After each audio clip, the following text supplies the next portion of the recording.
ქართული ოცნება გამოსავალს ეძებს, მაგრამ ამასობაში პროცესში სრულიად საწინააღმდეგო შედეგს იღებს. ნელ-ნელა რეჟიმი იძულებული გახდა აღიარებამდე მისულიყო. ახლა ის გადარჩენია გადაბრალების ტაქტიკას მიიღოს ხელი, მაგრამ საკითხი დგას ძალიან მარტივად. საზოგადოება მოითხოვს პასუხს, რა ნივთიერება გამოიყენეს აქციების დაშლის მიზნით. ამის შემდეგ დადგება მომდევნო ეტაპი, რამდენად დაიმსახურებს ნდობას პასუხი იმ ეგრეთ წოდებული ხელისუფლებისგან, რომლის მიმართ ნდობა ნულის ტოლია. სწორედ საკვანძო შეკითხვას ვერ სცემს პასუხს ქართული ოცნება, მაგრამ ვერც გაურბის მას, როგორც იტყვიან, გაიჭედა.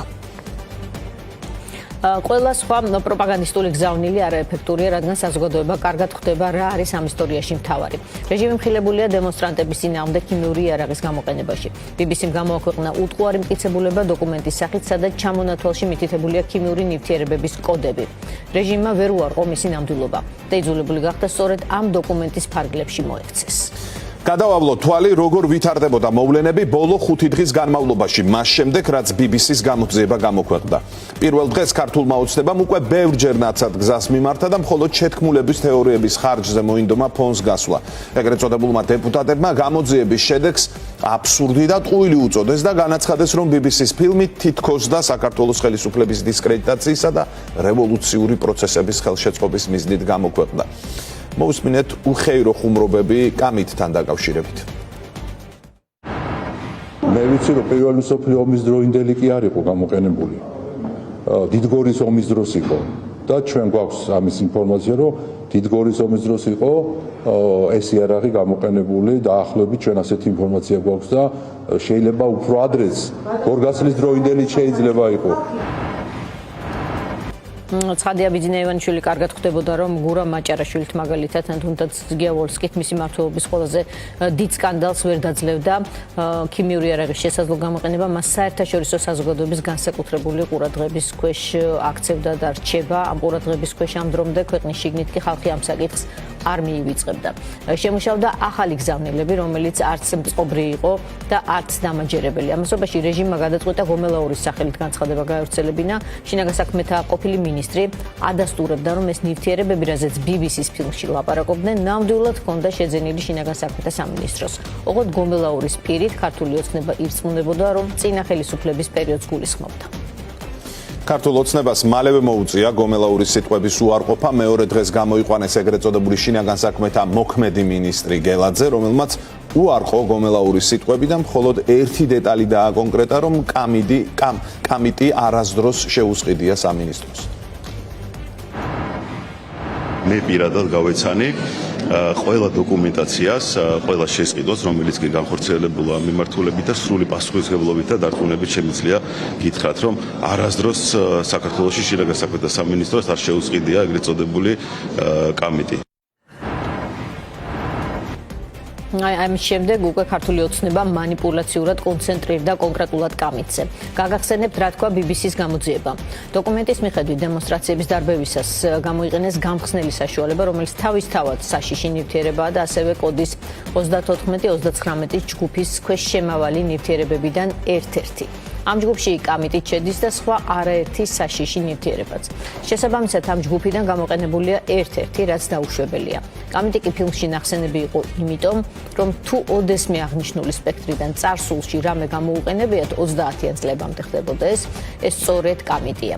იგივე ბრომბენზილ ციანიდი. ქართული ოცნება ჩაეჭიდა კონკრეტულად კამიტს და თქვა, რომ არ გამოუყენებია, რაც მართალი რომ იყოს კიდეც, ეს რეჟიმის მდგომარეობას სულაც არ ამსუბუქებს. რეალობა ასეთია, 34-39 სპექტრიდან გამოყენებულია რაღაც კონკრეტული ნივთიერება, ნივთიერებები, რომლის გამოყენება მით უმეტეს 17-10 კოდის ქვეშ მოაზრებულ ტრიქლორეთილენთან კომბინაციაში ხალხის წინააღმდეგ არ შეიძლება. ქართული ოცნება მძიმე მდგომარეობაშია, სწორედ ამიტომ მოუწია ბრიფინგის გამართვა კობახიძეს.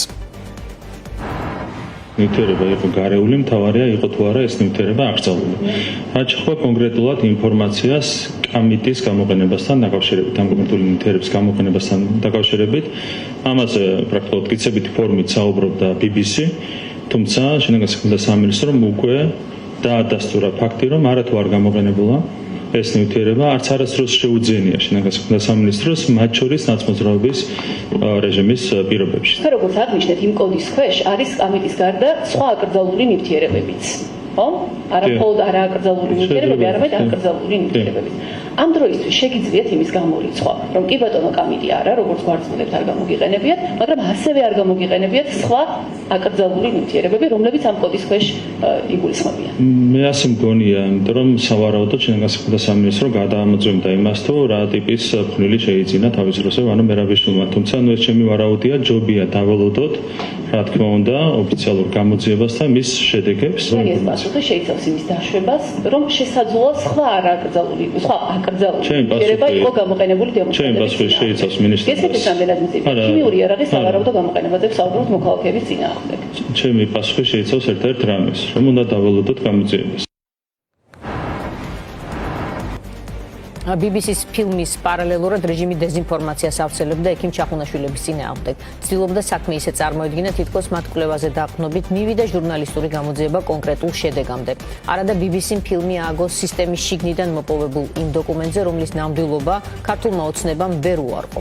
რაც შეეხება ჩახუნაშვილებს, რომლებიც სხვათან ავტორებთან ერთად გამოკითხვაზეც დაიბარეს, მათ ჩაატარეს აქციის მონაწილეთა სიმპტომების კვლევა, რაც თავის მხრივ ასევე მნიშვნელოვანი დოკუმენტია იმ კუთხით, რომ აღწერს და ადასტურებს დემონსტრანტების ჯანმრთელობის პრობლემების ხანგრძლივი პერიოდის განმავლობაში გაგრძობადობას. თქვენ არ ამბობთ რომ გამოკითხვებია მიწვევები? არა, კვლევა როცა კვლევა რა. მე არავის არ მიმწოდებ. ერთი წამით სამეცნიერო. წყაროდ არ მოხსენებთ. აი, პირველი შევეხოთ ამ პროპაგანდისტულ მესიჯს. პირველი მე არ მასახელებს წყაროდ, თვითონაც ამბობენ რომ ეს კვლევა არ იყო აგენტის გამოკვლევაზე. კონკრეტულად ჩვენ რაც გამოვიკლეთ იყო უსაფრთა სისტემა, იყო კაპილაროსკოპია, იყო სისხლის საერთო ანალიზი, კოაგულოგრამა. ჩვენ დავადგინეთ რომ კარდიოლოგიური ცვლილებები ამ პაციენტებში იყო. შესაბამისად, კამიტეზე. აი, ნახე, იგივე პასუხი, ნახე. კამიტეზე ჩვენ საერთოდ არ გვაქვს არაფერი ნათქვამი, არ გინახავთ, ესე იგი, იმიტომ რომ ამას კამიტის არსებობა არ ერთ აი, ნახე, მაგ მიდიხარ რომ არსებობას არ ამბობენ თვითონ ისინი. ჩვენ კვლევაში კიდევ ერთხელ გეტყვით, საკითხული არ გაქვს, მაგრამ განგანათლებ ხა, რომ ჩვენ გვაქვს, ჩვენ კვლევაში კორექტულად ვსაუბრობ, იმიტომ რომ არ კი მაყენებ, იმიტომ რომ რა სიყვარს მიდე პირში, რაც არ მithქვამს. შესაბამისად მე ამბობ ანუ ჰიპოთეზა მთლიანად გვაქვს აგებული იმაზე, რომ იყენებდნენ GL 202-ს. იცი GL 202 რაც არის? მითხარით. რა არის? იცი თუ არ იცი? ანუ გეკითხავ. ხო და არ წაგიკითხავს. ხო და რო წაიკითხავ კვლევას ნახავ. მოკლედ საერთოდ ჯამში ასეთი იყო მოვლენების განვითარება BBC-ს ფილმის გამოქვეყნების შემდეგ უარყოფიდან აღიარებამდე. ახლა დარჩენილია ამ აღიარების ყველაზე მნიშვნელოვანი დეტალი იმ ნივთიერებების დაკონკრეტება, რომელიც წყლის ჭაულში გაურიეს გამხსნელ საშუალებასთან, ასევე საშიშ ქიმიკატთან ერთად. თითქოს და ის გამოყენებული იყო კამიტი ეს არ შეესაბამება სიმართლეს და არის ტყნარი სიცრუე, გამოყენებული იქნა ის საშუალებები, რაც არის კანონით გათვალისწინებული, შესაბამისად აღნიშნულ რა საშუალებებია გითხარით? აღნიშნულ საკითხზე მიმდინარეობს გამოძიება. ხომ უკვე იცით წესით რა გამოიყენეთ მოქალაქეების წინააღმდეგ? ჩვენ გვაქვს ყველა დოკუმენტი და ბატონმა მინისტრმაც განმარტა, რომ ყველა საშუალება რაც იყო გამოყენებული, ამ შემთხვევაში იყო შესაბამისი სტანდარტების. რატომ არ აქვეყნებთ ამ დოკუმენტებს? რატომ უნდა დაველოდოთ გამოძიებას? თქვენგან რატომ არ უნდა მივიღოთ ინფორმაცია რა ნივთიერება გამოიყენეთ შესაბამისი დოკუმენტების წარმოდგენით? ჩვენ თანაშრომობთ გამოძიებასთან, შესაბამისად ყველა იმ დოკუმენტს, რომელიც გამოძიებისთვის იქნება საინტერესო და რელევანტური, იქნება წარდგენილი გამოძიების წინაშე და საზოგადოებას ხომ არ უშლის გამოძიებას ბატონო ალექსანდრე ამ დოკუმენტების წარმოდგენა. აი თქვენ რომ საზოგადოებას მიეწოდოთ ახლა ინფორმაცია იმის შესახებ რა ნივთიერება გაურიეთ წყლის ჭაულში. ეს ხომ არ უშლის ხელს გამოძიებას. რატომ არ გვაცნობთ ამ ინფორმაციას? იცით და არ ამბობთ თუ არც კი იცით რა ქიმიკატები შეურიეთ წყლის ჭაულში?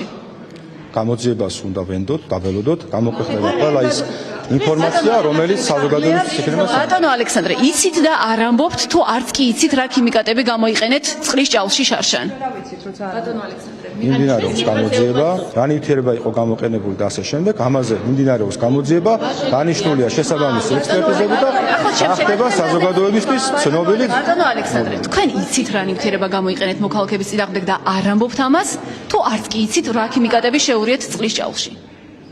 გაგეცით უკვე პასუხი. ვახტანგ გომელაურის განცხადებას როგორ ახსნით? ვახტანგ გომელაურმა ბრძანა, რომ 2012 წლამდე იყო შეძენილი კონკრეტული ნივთიერებები, რაც დადასტურდა და ბატონმა მინისტრმაც აღნიშნა, რომ ეს ნამდვილად ასეა.